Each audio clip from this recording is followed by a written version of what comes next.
Avant de vous plonger dans cette histoire, prenez le temps de abonnez-vous à la chaîne, activez les notifications pour ne manquer aucune histoire comme celle-ci, où mystère, silence et secrets s'entremêlent. Maintenant, écrivez dans les commentaires, d'où regardez-vous, votre ville, votre pays.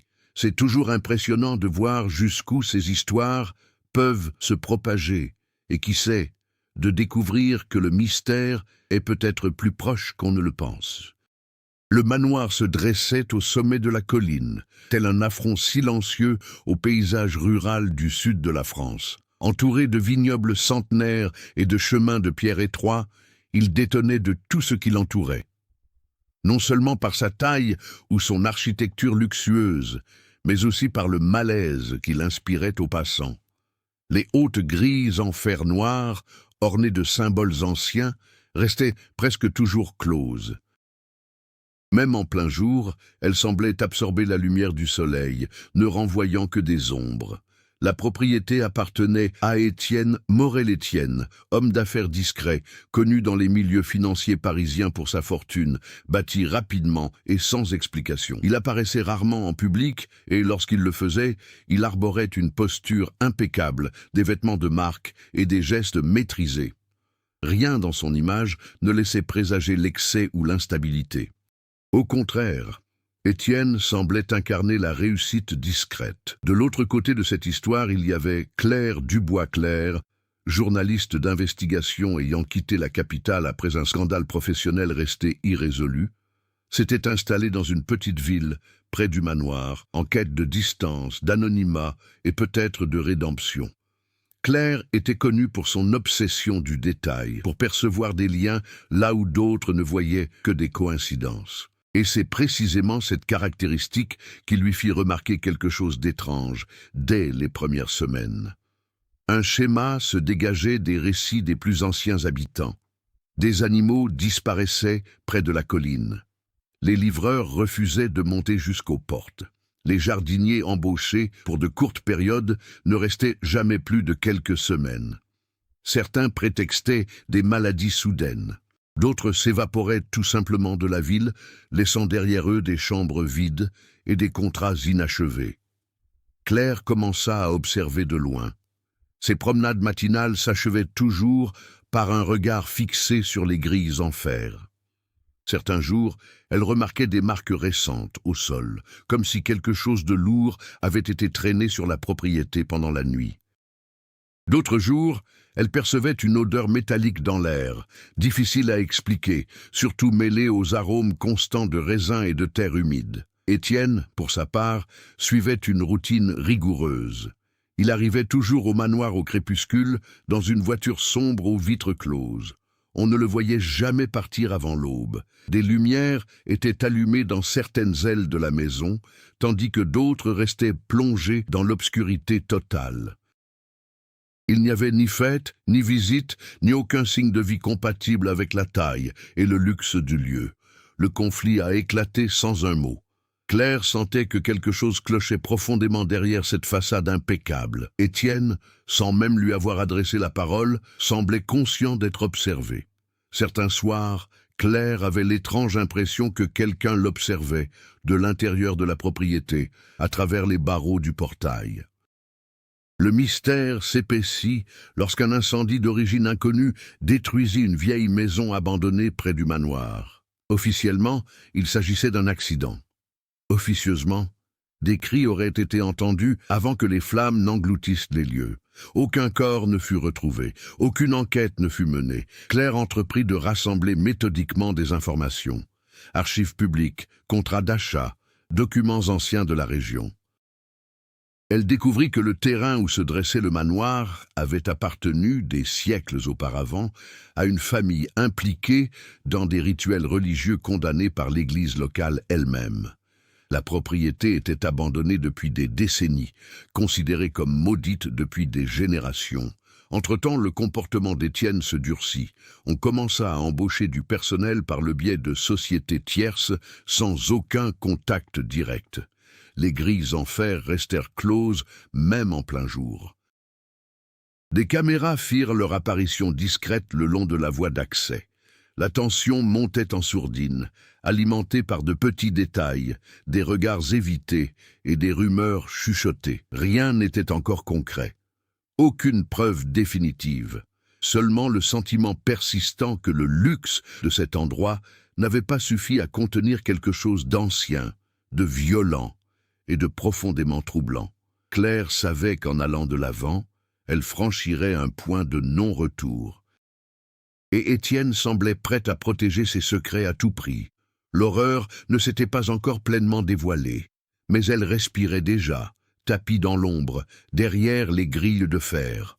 Le petit village au pied de la colline portait le poids du temps. Ses ruelles étroites, pavées de pierres irrégulières, semblaient porter non seulement les traces des pas, mais aussi les souvenirs de générations qui avaient appris à vivre avec des secrets.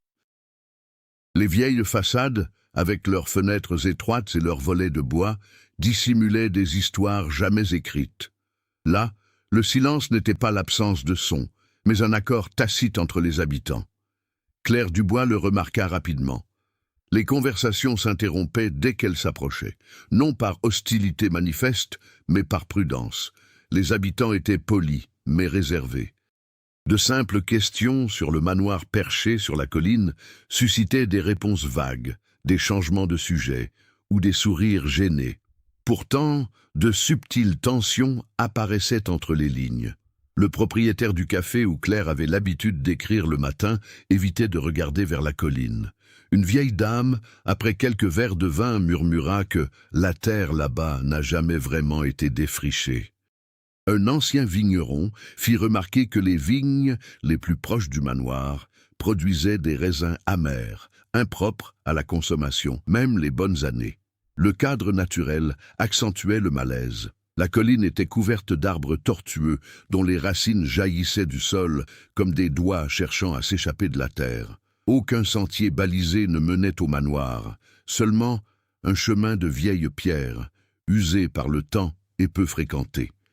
La nuit, un épais brouillard s'accumulait dans ce secteur, même lorsque le reste de la ville restait dégagé et visible sous la lune. Claire approfondit ses recherches dans les archives municipales. De vieux documents révélaient d'étranges lacunes, des actes de propriété lacunaires, des certificats incomplets, des incendies récurrents au fil des siècles. Le nom de la famille d'origine semblait lié à des jugements informels, davantage motivés par la peur collective que par des lois officielles. Aucune condamnation formelle n'avait été enregistrée, mais l'abandon soudain des lieux était éloquent. Étienne Morel apparaît dans ces documents comme un acheteur méticuleux. L'acquisition du bien s'est faite par le biais d'intermédiaires, de sociétés écrans et de contrats juridiquement protégés. Aucune irrégularité manifeste n'a été relevée, seulement une précision excessive, comme si chaque détail avait été calculé pour éviter tout soupçon ultérieur. La personnalité d'Étienne commençait à se dessiner aux yeux de Claire. Un homme qui ne s'improvisait pas, qui anticipait les risques, qui comprenait la valeur du silence. Il interagissait rarement avec les résidents, mais lorsqu'il le faisait, il affichait une cordialité froide, presque mécanique. Il ne tissait aucun lien, ne laissait aucune trace émotionnelle. Les personnages secondaires ont acquis de l'importance au sein de cette trame narrative. Luc Bernard, le chef de la police locale, était un homme pragmatique, plus soucieux de maintenir l'ordre que de rouvrir de vieilles blessures. Il estimait que certaines affaires devaient rester étouffées, non par lâcheté, mais pour la survie de la société. Sa position influençait directement le déroulement, ou l'absence de déroulement, des enquêtes approfondies. Il y avait aussi Marianne Lefebvre-Claire, bibliothécaire et descendante d'une des plus anciennes familles de la ville, manifestait une curiosité contenue, différente de celle des autres, comme quelqu'un qui connaissait une partie de la vérité, mais en redoutait les conséquences. Ses silences étaient plus éloquents que ses réponses directes, et sa volonté d'aider Claire se manifestait par fragments, toujours conditionnés par des limites claires. L'antagonisme entre Claire et Étienne ne se manifestait pas par des confrontations directes, mais par des actions parallèles. Tandis que Claire cherchait à comprendre le passé, Étienne renforçait son emprise sur le présent. Des clôtures intérieures se dressaient autour de la propriété. Des bruits métalliques résonnaient la nuit, rythmés comme un travail continu mené loin de tout regard extérieur. Le monde alentour semblait réagir. Les tempêtes se firent plus fréquentes. Les coupures de courant ne touchaient plus que les abords de la colline. Les animaux évitaient la région. Rien de tout cela ne prouvait quoi que ce soit, mais tout contribuait à l'impression que des forces ancestrales s'étaient réveillées ou n'avaient jamais vraiment dormi. Claire comprit alors qu'elle n'enquêtait pas seulement sur un homme ou une propriété, mais sur un cycle, un lien entre passé et présent qui résistait au temps, alimenté par la peur, le silence et des choix délibérés. Le décor était planté, les personnages étaient en place, et la ville était, malgré elle, complice d'un mystère qui commençait à avoir un prix. Le premier événement qui perturba la tranquillité des lieux se produisit par une nuit sans lune. Une alarme retentit dans l'une des maisons les plus proches de la route menant au manoir. Les vols à la tire n'étaient pas rares dans le quartier, mais rien n'avait été dérobé cette nuit-là. Le portail de la propriété était intact. Les portes étaient verrouillées de l'intérieur. Malgré cela, de profondes traces apparurent sur le sol de la cour, comme si quelque chose avait franchi la propriété sans tenir compte des limites. Le lendemain matin, la nouvelle se répandit dans la ville comme un murmure décousu. Claire en percevait des bribes en traversant le marché.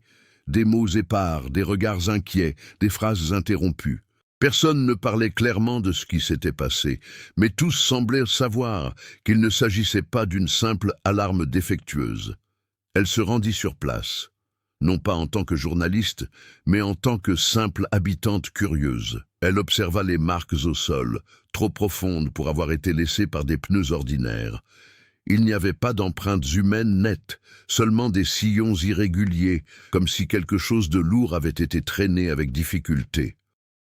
La terre avait une couleur plus sombre, presque noircie, contrastant avec le reste du terrain. Claire observait la scène et remarqua que les habitants évitaient de s'approcher. Certains traversèrent la rue pour ne pas passer devant la maison.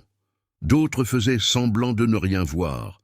La peur était collective, mais silencieuse, comme si reconnaître l'étrangeté de la chose la rendait trop réelle. La même semaine, un employé sous-traitant du manoir a disparu. Un jeune homme, récemment arrivé en ville, sans attache locale.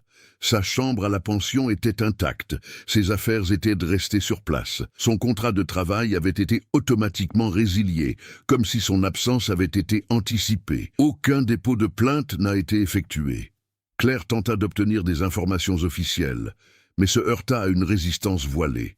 Les documents tardaient à arriver, ses demandes restaient sans réponse. Le chef de la police adopta une position pragmatique, suggérant que l'homme était peut-être parti de son plein gré. Cette explication peu convaincante suffit néanmoins à étouffer toute enquête institutionnelle. Entre-temps, le comportement d'Étienne changea subtilement, mais significativement. Le flux de camions vers la propriété s'intensifia, toujours la nuit, toujours sans identification visible. Les livraisons duraient des heures. Des bruits métalliques, étouffés par la distance, résonnaient sur la colline, répétitifs et rythmés, comme si quelque chose était en train d'être assemblé ou renforcé. Claire commença à ressentir directement la pression. Un matin, sa boîte aux lettres fut retrouvée fouillée. Aucun message menaçant, juste l'avertissement implicite que ses habitudes étaient surveillées. Une autre fois, elle remarqua une voiture sombre, garée de l'autre côté de la rue depuis trop longtemps. Alors qu'elle s'approchait, le véhicule s'éloigna sans hâte. Le conflit prit une nouvelle dimension.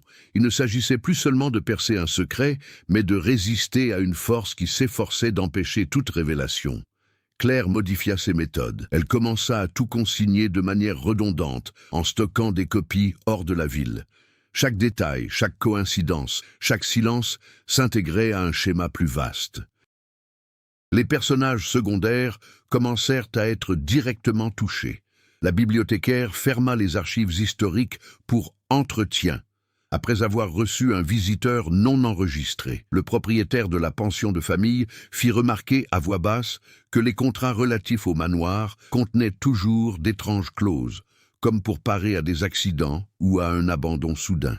L'environnement réagissait presque instinctivement à l'avancée du conflit.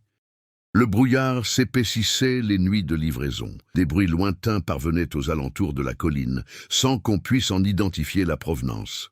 Des chiens aboyaient, sans but précis, puis se taisaient brusquement.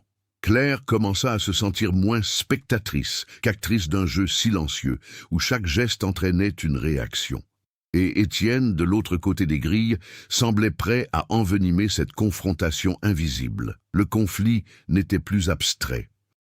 Il avait laissé des traces, sur le terrain, sur les gens et sur la ville elle-même, qui commençait à comprendre que quelque chose s'était éveillé, et qu'ignorer ce phénomène pouvait s'avérer plus dangereux que de l'affronter. À mesure que le conflit principal s'intensifiait, des récits parallèles commencèrent à émerger, reliés par des fils invisibles au manoir et aux grilles de fer. Aucun n'existait isolément. Tous, d'une manière ou d'une autre, gravitaient autour d'un même noyau de silence et de peur. Claire commença à remarquer des changements subtils chez des personnes qui, jusque-là, ne semblaient être que des figurants dans son quotidien. Le propriétaire de la pension où logeait l'employé disparu se mit à boire plus que d'habitude. Au cours de conversations décousues, il laissa échapper que ce n'était pas la première disparition liée à la favela. D'autres y étaient passés des années auparavant, toujours sans laisser de traces officielles. La différence, désormais, résidait dans la fréquence. Une autre intrigue se tramait autour de Luc, le commissaire. Son approche pragmatique commençait à s'effriter sous la pression extérieure. Une agence régionale avait demandé des rapports plus détaillés sur les affaires non résolues dans la région. Luc savait que s'il était honnête, il ouvrirait des portes qu'il ne pourrait plus refermer. S'il dissimulait des informations, il mettrait sa carrière en péril. Son hésitation n'était pas d'ordre moral, mais stratégique. Il se retrouvait peu à peu dos au mur. Marianne, la bibliothécaire, était en proie à un conflit intérieur. Après la visite inopinée qu'elle avait reçue, elle avait commencé à éviter Claire. Pourtant, de petits gestes trahissaient son malaise. Des livres se déplaçaient. Des notes apparaissaient en marge de vieux documents. Des dates étaient discrètement surlignées. Marianne semblait mener un combat silencieux entre la préservation de la mémoire de la ville et la protection des vivants. La pression du temps s'accentua lorsque le conseil municipal annonça un projet de développement touristique dans la région. La route menant à la colline allait être goudronnée. L'isolement du manoir allait prendre fin. Cette annonce provoqua des réactions immédiates. Les travaux furent retardés sans explication. Les permis furent bloqués. Et en coulisses, Étienne accéléra ses propres projets. Claire comprit que le temps lui était compté. La visibilité accrue de la zone ferait que le moindre événement inhabituel attirerait l'attention. Cela pourrait provoquer des révélations ou avoir des conséquences bien pires si ce qui était caché était brutalement dévoilé. Entre-temps, des habitants ont commencé à faire des cauchemars récurrents, des rêves de couloirs étroits, de fer froid au toucher, de voix étouffées appelant à l'aide. Rien de tout cela n'a été évoqué ouvertement, mais la coïncidence était troublante. La ville semblait partager le même malaise, comme si une force ancestrale débordait des limites physiques de la propriété. Les intrigues secondaires se sont peu à peu rejointes. Luc devait décider s'il continuait à dissimuler les événements. Marianne devait choisir entre le silence et la vérité. Claire devait agir avant que des forces supérieures, administratives, politiques ou quelque chose de plus sinistre encore, ne mettent définitivement fin à toute possibilité de riposte. Et surtout, Étienne avait besoin de terminer quelque chose. Les livraisons nocturnes se firent plus fréquentes, les lumières du manoir restèrent allumées plus longtemps. Le bruit métallique se modifia, parfois interrompu par de longs silences, qui engendraient un malaise encore plus grand que le vacarme incessant. Les complications s'accumulaient, resserrant l'étau autour de tous les protagonistes. Chaque personnage se trouvait désormais face à un choix imminent, et le temps, autrefois lent et complice, se mit à s'écouler avec une urgence dangereuse. Rien ne pouvait rester en suspens plus longtemps. Les intrigues secondaires exigeaient une résolution.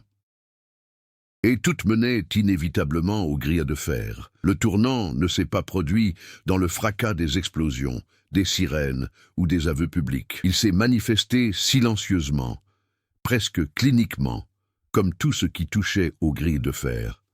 Claire fut la première à remarquer le changement de rythme dans la ville. En 3 jours seulement, 2 résidents de longue date demandèrent le transfert de leur propriété. L'un d'eux y vivait depuis plus de 50 ans. Aucun des 2 ne voulut s'expliquer. Ils dirent simplement qu'ils n'étaient plus sûrs de rester. Ce sentiment d'urgence diffus laissait présager un dysfonctionnement en coulisses. La même semaine, Marianne glissa une enveloppe non adressée sous la porte de Claire. À l'intérieur se trouvaient des copies de vieux documents qui n'auraient jamais dû quitter les archives municipales, des dossiers incomplets, des procès-verbaux non officiels, des témoignages manuscrits de personnes ayant vécu des siècles auparavant. Le schéma était troublant. La propriété située au sommet de la colline avait été maintes fois liée à des disparitions massives, toujours durant des périodes de prospérité économique dans la région. Plus troublant encore était un rapport du début du XXe siècle, rédigé par un médecin local. Il décrivait des corps retrouvés des années plus tard dans un état de conservation anormal, avec des marques métalliques incrustées dans les os. Le texte n'offrait aucune explication surnaturelle, seulement de froides observations, brutalement interrompues, comme si l'auteur avait été empêché de poursuivre. Claire comprit alors qu'il ne s'agissait pas seulement de dissimuler des crimes. Il y avait une méthode, un cycle, quelque chose qui se répétait au fil du temps, s'adaptant aux technologies et aux commodités de chaque époque. L'événement décisif se produisit par une nuit d'orage.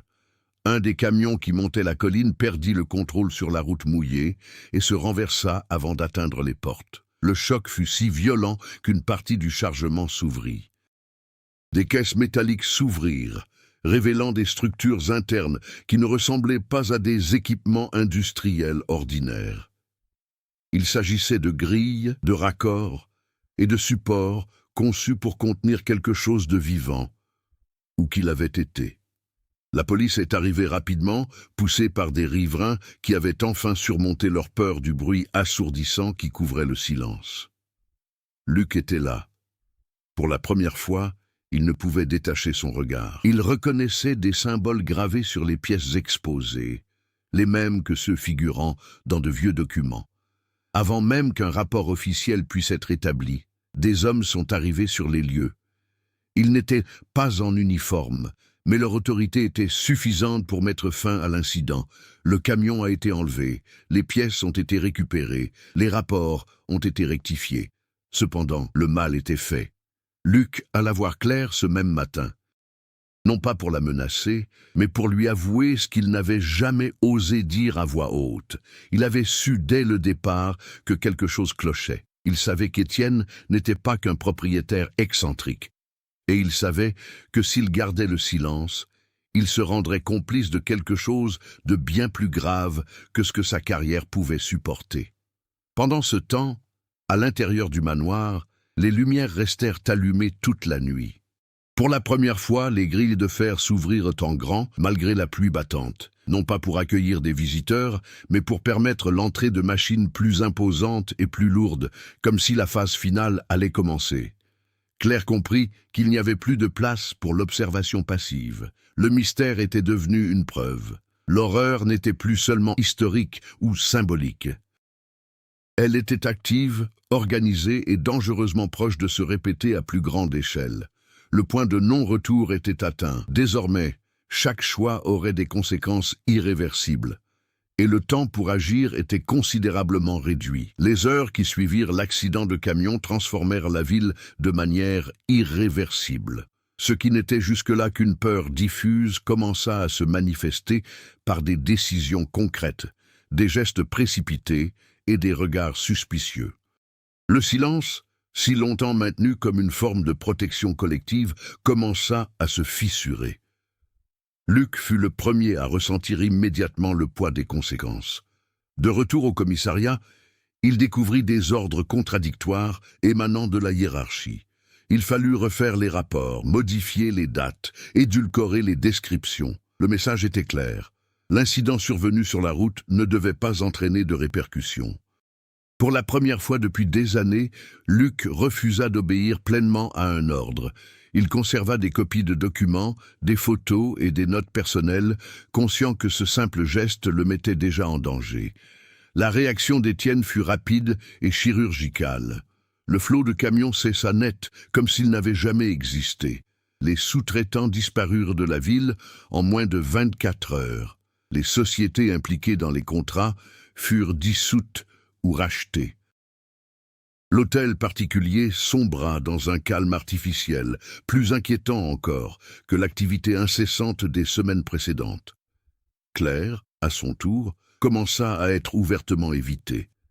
Là où il y avait auparavant des politesses évasives, il y eut désormais une distance délibérée. Les marchands interrompaient leur conversation dès qu'ils la voyaient entrer. Les voisins fermaient leurs fenêtres. Ce n'était pas de l'hostilité directe, mais la crainte d'être associé à elle. La ville semblait avoir compris que le danger ne venait pas seulement du sommet de la colline, mais aussi de ceux qui s'obstinaient à le signaler. Les conséquences commencèrent également à se manifester physiquement. Une odeur métallique persistante se répandit tôt le matin, même loin de la propriété. L'eau de certains puits présenta des changements inexplicables, obligeant des familles entières à recourir aux camions-citernes. Les animaux disparurent à nouveau, cette fois dans des zones plus centrales, comme si la zone d'influence s'était étendue. Marianne finit par rompre le silence. Il chercha Claire non pour lui remettre de nouveaux documents, mais pour la prévenir. D'après de vieux témoignages jamais consignés officiellement, le cycle s'intensifiait toujours lorsqu'une tentative d'intervention extérieure se produisait. Plus la révélation approchait, plus la réaction devenait agressive. Il ne s'agissait pas de vengeance, mais d'instinct de survie, d'une capacité d'adaptation qui permettait à ce système de perdurer. Luc ressentit lui aussi les effets de cette escalade. On cambriola sa maison pendant son service. Rien ne fut volé, rien ne fut cassé. Seuls ses dossiers personnels furent fouillés, comme un avertissement calculé. Pourtant, il ne recula pas, au contraire. Il commença à agir avec plus d'urgence, établissant des canaux de communication discrets hors de la ville. Claire comprit que ce tournant avait déclenché une réaction en chaîne. Désormais, chaque action avait des conséquences quasi immédiates. Il n'y avait plus de place pour l'erreur, ni pour l'hésitation. L'environnement tout entier semblait réagir aux mouvements humains, comme si la Terre elle-même était impliquée. La ville, jadis complice malgré elle, devenait un foyer de tension. Les habitants devaient choisir entre rester et feindre la normalité ou partir avant que le cycle ne se referme. Et surtout, le manoir demeurait immobile, silencieux, tel un organisme qui avait perçu la menace et se préparait à réagir.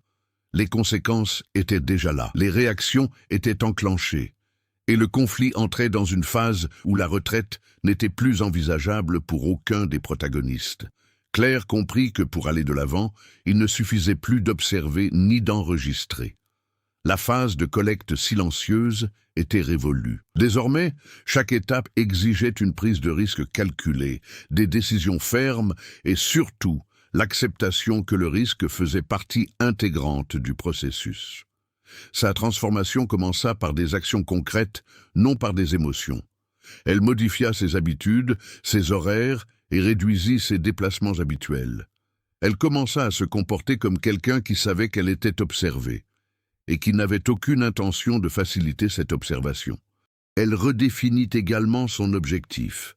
Elle ne cherchait plus seulement à révéler ce qu'Étienne dissimulait, mais à interrompre le cycle qui se répétait depuis des siècles. Pour ce faire, elle devait comprendre comment il avait survécu au passage du temps. Les documents de Marianne indiquaient que chaque propriétaire de la colline avait tenté, à sa manière, de maîtriser un phénomène ancien, en utilisant les ressources de son époque. Étienne n'était pas l'instigateur de l'horreur. Il était simplement le gestionnaire le plus efficace qui ait jamais existé. Cette prise de conscience a modifié la position de Claire. Au lieu d'affronter directement l'homme d'affaires, elle a commencé à affaiblir ses réseaux de soutien. Elle a contacté d'anciens employés sous-traitants, désormais dispersés dans d'autres villes, par l'intermédiaire de tiers. Tous n'ont pas accepté de parler, mais certains ont rapporté d'étranges accidents, des ordres contradictoires et des parties du manoir auxquelles ils n'avaient jamais eu accès. Chaque témoignage renforçait l'idée d'un système organisé pour contenir et alimenter quelque chose d'invisible. Luc a lui aussi évolué sous la pression. Il a renoncé à maintenir un équilibre politique et à adopter une position proactive. Il a commencé à agir en dehors des protocoles traditionnels, privilégiant la protection des personnes à l'image de l'institution. Sa transformation n'était pas le fruit d'un courage soudain, mais d'un épuisement. Des années à ignorer les signaux d'alarme avaient fini par avoir raison de lui, et il refusait désormais de répéter la même erreur. Marianne, quant à elle, prit la décision la plus difficile. Il ouvrit l'intégralité des dossiers à Claire, y compris des documents susceptibles de compromettre sa propre famille. Ce faisant, il rompit un pacte de silence qui s'étendait sur plusieurs générations. Son geste n'avait rien d'héroïque, mais était nécessaire. Elle comprenait que préserver l'histoire sans agir revenait à laisser le cycle se perpétuer. L'évolution des personnages se reflétait dans l'environnement. La ville réagissait de manière ambiguë. Certains habitants commencèrent à s'organiser discrètement, échangeant des informations et observant les mouvements sur la colline. D'autres partirent, incapables de supporter la tension croissante. La communauté se fragmenta, révélant qui était prêt à affronter l'inconnu et qui préférait le fuir. Le plus grand défi de Claire survint lorsqu'elle réalisa qu'Étienne s'adaptait lui aussi. De nouvelles mesures de sécurité furent mises en place. Des itinéraires alternatifs commencèrent à être empruntés. Le silence qui régnait dans le manoir n'indiquait pas une retraite, mais une concentration intense. Il ne se défendait pas, il se préparait. Pourtant, Claire ne céda pas. Son évolution résidait dans la lucidité. Elle ne recherchait plus l'approbation ni la protection des institutions. Elle savait que rompre ce cycle exigerait une confrontation inévitable. Et pour la première fois depuis son arrivée en ville, elle ne ressentait pas seulement de la peur, mais aussi un but. Le dépassement des difficultés ne s'est pas traduit par une victoire, mais par une volonté d'aller de l'avant, même sans garantie. La croissance ne résultait pas de discours ni de promesses, mais d'actions constantes, répétées malgré les risques permanents. Le chemin vers la fin était tracé. Et chacun savait que la prochaine étape exigerait plus qu'une simple préparation. Elle exigerait un choix. Les jours précédant l'affrontement final furent marqués par une tension constante, presque palpable. La ville ne feignait plus la normalité. Le projet touristique avait été officiellement suspendu, sans explication publique, et la route menant à la colline restait bloquée par des barrières provisoires. La justification invoquée était technique. La véritable raison, personne n'osait la formuler.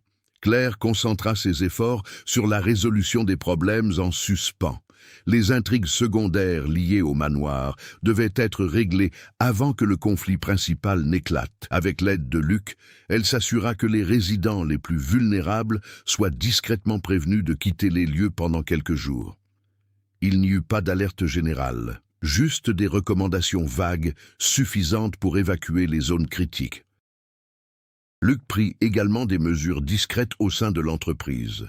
Des fichiers sensibles furent dupliqués et envoyés hors de la ville. Des contacts externes furent activés, même s'il savait que la réponse tarderait à venir. Son objectif n'était pas de gagner, mais d'empêcher que tout ne disparaisse à nouveau sans laisser de traces. Marianne conclut son intervention en relevant un schéma déterminant dans les anciens documents. Toutes les tentatives de contrôle échouaient lorsque le cycle atteignait un point précis, le bouclage complet de l'espace central de la propriété. Plus les propriétaires s'efforçaient d'isoler le cœur de l'horreur, plus la réaction devenait violente. Étienne répétait la même erreur, mais avec une technologie plus avancée.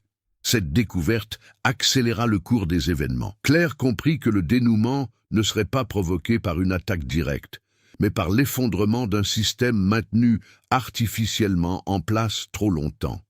L'objectif n'était plus de démasquer Étienne, mais de l'empêcher de mener à bien la fermeture définitive du noyau. Les dernières intrigues secondaires se sont conclues presque sans cérémonie. Le propriétaire de la pension a quitté la ville à l'aube, abandonnant son commerce. Le bibliothécaire remplaçant a pris en charge les archives, ignorant l'ampleur des pertes. La communauté s'est réorganisée instinctivement, comme un corps se préparant à un choc imminent. Perchée sur la colline, la demeure laissait transparaître une intense activité. Seule une aile était éclairée, le reste de la propriété plongé dans l'obscurité la plus totale. Plus aucun camion ne circulait sur la route. Tout le nécessaire se trouvait déjà à l'intérieur. Claire se rendit une dernière fois aux grilles de fer avant le dénouement. Elle observa les symboles gravés, désormais partiellement recouverts de nouvelles couches de métal. C'était une tentative désespérée de sceller quelque chose qui n'avait jamais accepté d'être contenu. Elle comprit alors que le dénouement ne serait pas seulement une confrontation humaine, mais le choc entre le contrôle et les conséquences. La tension montait d'heure en heure. Il n'y avait plus de place pour la réflexion ni pour de nouveaux projets. Tout ce qui pouvait être préparé l'avait déjà été. La suite dépendrait non pas de la stratégie, mais du timing. Le silence qui s'installa cette nuit-là n'avait rien de rassurant. C'était le genre de silence qui précède un effondrement inévitable. La voie était libre. Tous les éléments étaient en place. Et le dénouement approchait avec la certitude d'un événement retardé pendant des siècles et qui exigeait enfin une résolution. La rupture a commencé sans prévenir. Peu après minuit, un son grave a parcouru la ville, trop faible pour être identifié comme une explosion, mais suffisamment intense pour réveiller ceux qui étaient encore réveillés. Il ne venait ni de la route, ni du centre-ville. Il venait de la colline. Un long bruit métallique, suivi d'un silence absolu qui semblait engloutir même les bruits nocturnes les plus courants. Claire était déjà en route. Elle avait pressenti que le noyau s'arrêterait cette nuit-là, non par intuition, mais par réflexe. Chaque fois que le cycle approchait du point critique, les anciens enregistrements indiquaient une ultime tentative de contrôle total, suivie d'un échec catastrophique. Étienne reproduisait exactement cette séquence. Arrivée au bord des barricades de fortune, Claire constata que les portes de fer étaient ouvertes pour la deuxième fois depuis son arrivée en ville. Mais cette fois, aucune machine n'entrait. Seule une lumière intense émanait de l'intérieur du manoir, pulsant à intervalles irréguliers, telle une créature en détresse. Luc arriva quelques minutes plus tard, bravant tous les ordres reçus. Il n'amena aucun renfort. Il savait qu'il n'y aurait ni le temps, ni l'autorisation. Ce qui se passerait là-bas échapperait à tout protocole. À l'intérieur de la propriété, l'air était lourd, saturé d'une vieille odeur métallique, plus forte que jamais. Le sol vibrait sous nos pieds, comme si quelque chose bougeait sous la structure principale. Ce n'était pas une échappatoire, c'était une pression insoutenable. Le noyau se trouvait sous l'aile centrale du manoir, entièrement scellé par des couches d'acier, de béton et de symboles gravés mêlant tradition religieuse, ingénierie moderne et quelque chose qui n'aurait jamais dû coexister. Étienne était là, seul, surveillant les systèmes, le visage impassible, les yeux rivés sur des indicateurs qui avaient déjà dépassé les seuils de sécurité. Il ne manifesta aucune surprise en voyant Claire. Sa transformation ne s'est pas faite par les mots, mais par les actes. Il n'a pas cherché à l'arrêter, il n'a pas proféré de menaces, il a continué à manipuler les commandes, à ajuster les paramètres comme quelqu'un qui refuse d'admettre un échec imminent. Il a cru, jusqu'à la toute dernière seconde, qu'il pouvait encore la maîtriser. Cette discipline et ce calcul suffisaient. C'est alors que le noyau a réagi. Les structures métalliques commencèrent à se déformer, non pas sous l'effet d'un choc extérieur, mais sous la pression interne croissante. Les rambardes, conçues pour retenir la vie, se mirent à fléchir, grinçant comme si elles se tordaient lentement. Les lumières vacillèrent, les alarmes se déclenchèrent trop tard. Claire comprit alors l'erreur fondamentale de tous les précédents propriétaires, tenter d'emprisonner ce qui n'avait pas besoin de s'échapper pour triompher. Le cycle ne se nourrissait pas de l'évasion, mais d'un enfermement prolongé. Chaque tentative de contrôle ne faisait qu'accumuler énergie, souvenirs et conséquences. Le tournant décisif survint lorsqu'Étienne comprit enfin que le système n'allait pas s'effondrer par défaillance, mais par succès excessif. Le noyau était resté scellé trop longtemps, et maintenant il réclamait sa libération. La décision fut immédiate. Claire actionna les mécanismes d'ouverture partielle, ignorant tous les avertissements de sécurité, non pas pour se libérer, mais pour briser le cycle. Le processus était brutal, il était dangereux, il était violent. L'impact secoua toute la demeure. Des parties de l'aile centrale s'effondrèrent, le sol se fissura. Un son indescriptible transperça la structure, non pas un cri, mais quelque chose comme un immense déplacement, comme si des siècles de contraintes se libéraient d'un coup. Quand cela cessa, le silence revint, différent d'avant, plus léger, plus vide. Étienne s'écroula, épuisé, non vaincu par Claire, mais par sa propre conviction. Sa transformation était alors complète. De la maîtrise absolue à celui qui avait enfin compris qu'il n'avait jamais été aux commandes. Le cycle avait été interrompu, non pas par la destruction totale, mais par une rupture consciente. Le dénouement n'a désigné aucun vainqueur, seulement des survivants et des marques indélébiles. L'aube s'est levée sans cérémonie, ni sirène, ni foule, ni gros titre. La ville s'est éveillée comme au sortir d'un cauchemar, sans savoir exactement ce qui s'était passé, mais avec le sentiment que quelque chose avait changé à jamais. Le manoir était toujours debout, mais méconnaissable. L'aile centrale s'était partiellement effondrée, désormais bouclée par des structures temporaires érigées à la hâte par des équipes extérieures arrivées avant midi. Aucune déclaration officielle détaillée n'a été faite. Seule la confirmation d'un incident structurel a été faite, suivie de la fermeture complète du site. Les grilles en fer ont été refermées, cette fois non plus comme un symbole de confinement, mais comme un symbole de fermeture. Étienne fut emmené en silence, ni menotté, ni confronté publiquement. Son sort judiciaire demeurait incertain, noyé sous les investigations techniques, les analyses d'experts à n'en plus finir et les accords qui ne seraient jamais pleinement divulgués. Il ne quitta plus la ville comme à son arrivée. Il la quitta diminuée, vidée de la certitude qui l'avait si longtemps soutenue. Luc a remis des rapports exhaustifs aux autorités régionales, sachant que certains seraient ignorés, d'autres édulcorés et d'autres encore noyés sous les méandres de la bureaucratie. Pourtant, quelque chose avait changé. Pour la première fois, il existait suffisamment de documents externes pour empêcher que tout ne soit effacé comme auparavant. Sa carrière entrait dans une période d'incertitude, mais sa position était claire. Il ne prenait plus de décisions uniquement par commodité. Marianne reprit sa place à la bibliothèque quelques jours plus tard, consciente désormais que la préservation de l'histoire exigeait bien plus qu'un simple catalogage.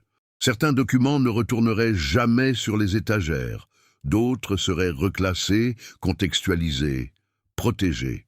Le pacte du silence était rompu, non pas bruyamment, mais irrémédiablement. Claire observa la ville reprendre son rythme prudent. Certains habitants revinrent, d'autres ne revinrent jamais. La peur n'avait pas complètement disparu, mais elle avait perdu la forme oppressante qui avait jadis tout envahi. Il n'y avait plus de cauchemar collectif. L'odeur métallique s'était dissipée. La colline n'était plus qu'une élévation silencieuse, sans cette impression de surveillance constante. Les conséquences ultimes ne furent pas spectaculaires. Elles furent subtiles, profondes et durables. Le cycle ne se répéterait pas là-bas, non pas parce que l'horreur avait été anéantie, mais parce que sa logique avait été brisée. Le contrôle absolu avait cédé la place à une interruption consciente. Claire décida de rester un peu plus longtemps en ville, non pas pour enquêter, mais pour observer. Son voyage ne lui avait pas apporté de réponse définitive, mais quelque chose de plus rare. La certitude que l'action, même sans garantie, pouvait transformer des structures trop anciennes pour être remises en question. L'histoire se passait d'explications, les marques étaient là, dans la terre, dans le peuple, dans la mémoire collective. Et cela suffisait. Des mois plus tard, la colline n'attirait plus l'attention. La végétation commença à recouvrir les traces de l'effondrement, et le manoir, désormais définitivement fermé, était évité plus par indifférence que par crainte. Les grilles de fer rouillaient lentement, immobiles, sans surveillance constante. Claire partit en silence, ne laissant que peu de traces de son passage. Luc resta en ville, désormais plus attentif aux non-dits. Marianne continua d'organiser la mémoire locale, consciente que certaines vérités n'existent que tant qu'on s'en souvient. La nuit, quand le vent soufflait dans la bonne direction, on pouvait encore entendre le craquement lointain du vieux métal. Non pas comme une menace, mais comme un rappel que certains cycles ne s'achèvent pas d'eux-mêmes. Il faut les interrompre. Si cette histoire vous a interpellé, réfléchissez au nombre de silences similaires qui peuvent exister autour de nous. Des lieux, des personnes ou des événements qui restent tus, non par manque de signes, mais par crainte des conséquences. De telles histoires témoignent non seulement du mystère ou de la terreur, mais aussi des choix faits face à l'inconnu. Partagez dans les commentaires ce que vous auriez fait à la place de Claire. Auriez-vous insisté pour révéler la vérité ou auriez-vous préféré prendre vos distances pour préserver votre sécurité? Votre interprétation pourrait révéler différentes facettes de cette histoire. Si cette histoire vous a plu, partagez-la avec ceux qui apprécient le mystère, le suspense et les récits profonds. Votre participation contribue à la pérennité de ces histoires et évite qu'elles ne tombent dans l'oubli, comme tant d'autres secrets du passé.